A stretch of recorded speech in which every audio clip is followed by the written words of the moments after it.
Promise, Loris! Opo, itatransform nga po pala namin yung room ng daycare, mga mi. Bago nga makaganapan, ito nga pala yung before ng room ng daycare, mga mi. Gandahin nga namin to, mga mi.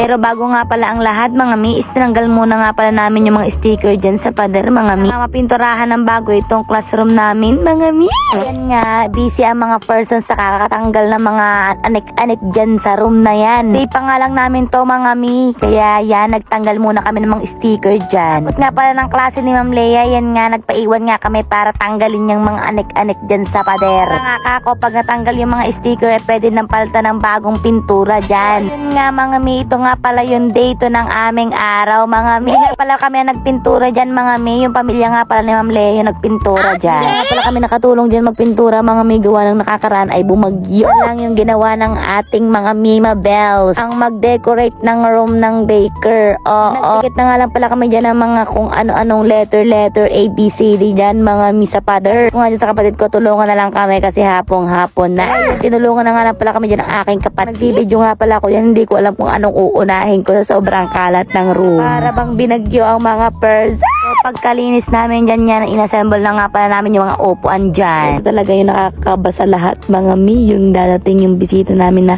taga LG.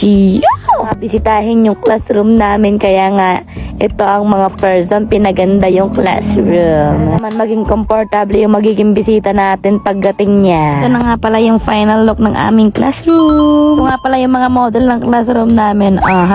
Kung fu yan, kung fu girl yan. Kaya hanggang dito na lang aking video.